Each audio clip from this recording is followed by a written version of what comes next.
everyone, it's Irene, and I have a project I'd like to share with you today, and this is especially for a friend on Journal Junkies on Facebook. Her name is Debbie Cooper. Hi Debbie.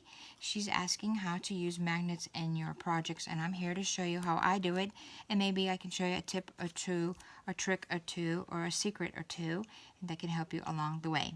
So what I do is, when I don't want to order from AliExpress and wait a half a year or maybe 3 months, AliExpress is where most people get a lot of their stuff. You know, you can get jewelry, you can get all kinds of bling, magnets, you name it. AliExpress from China carries it. I don't have the time sometimes, so I hop on over to Home Depot. This is a Home Depot brand that they carry.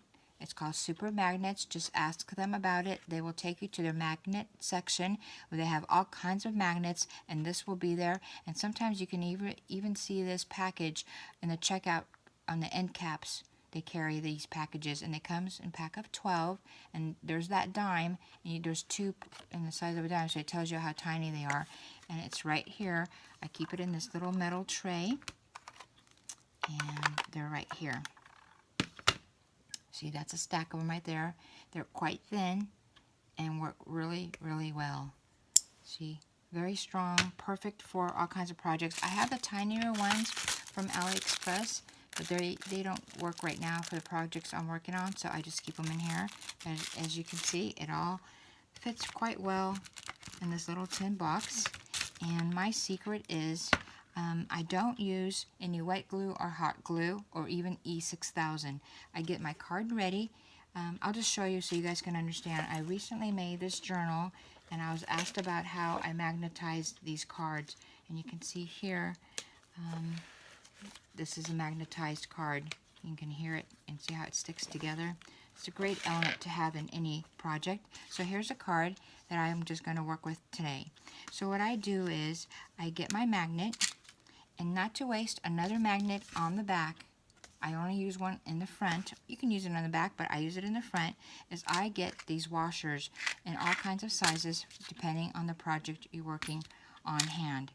And you make sure that these are not stainless steel, that they are steel washers. It's usually the cheapest washers, and they're zinc coated, and that's what gives them that color. And if anything, you just take this package of magnets, which will be right in the middle, and take it to the washers if you're not sure. And believe me, when that magnet is in that package and you take that washer and you stick it to the package, you know you got the right thing, because it'll stick immediately. So that's a Home Depot product, as I said, and I'll just leave it right there for you guys to look at. And Debbie, this is how I do it. One of my tricks to this process is I use paper tape from Dollar Tree. And I usually use this also in making washi tape and stamp on it and make my own other items. But one of the main things I use it for is to do these magnetizing cards and other projects in junk journaling. So what I do is I just cut out a little strip, not too much, you don't want to overdo it, and cut off a little bit, just a little square like that, just enough to cover up that magnet, just like that. And I put it on my card wherever I want it, and I'm going to want it right there near the lip. And what I do is I just go around the magnet, securing that paper tape all the way around the magnet, and as you can see, it's on there. And instead of using another magnet on the back, not to waste my magnet, I use one of these washers. And you watch, I'll show you. The minute I place it there, it sticks. See that washer sticking?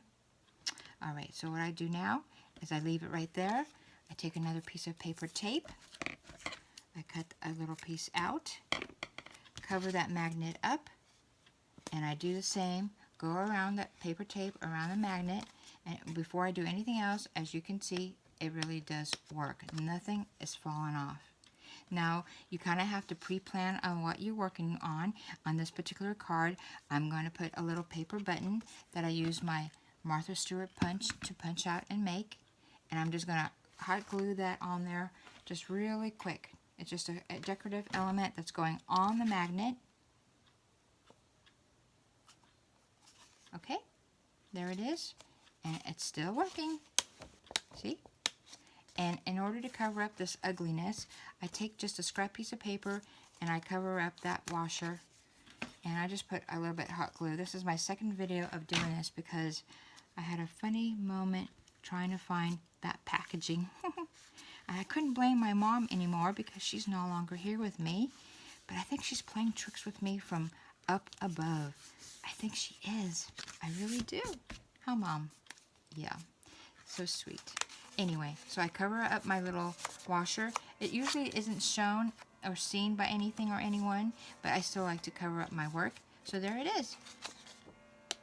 All magnetized, ready to go. And depending on what you're working on, no one knows how you did it or what. You didn't waste too many magnets because you used, these washers are quite cheap and they're really fun to use. Another element you can use if you don't want to get the washers is, you know, there's fridge pads that you get. Well, these are all the ones I peeled off, those paper pads. And you can also use these. I usually use those to make little planner magnets, you know. See, these are already covered in paper. I usually make those because I do use my washers, but if you don't have washers, this is just another magnet that's out there that I know all of us have that we can use. Really fun. So you guys head on over to Dollar Tree and get your paper tape, get some washers, get some magnets, and have some fun making that magnetic element in any of the projects you're working on. If you guys have any questions, please leave them down below. I'll try to get to them.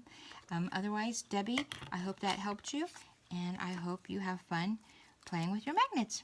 Thanks everyone for stopping by, and I hope you have a great evening. Take good care. Bye-bye.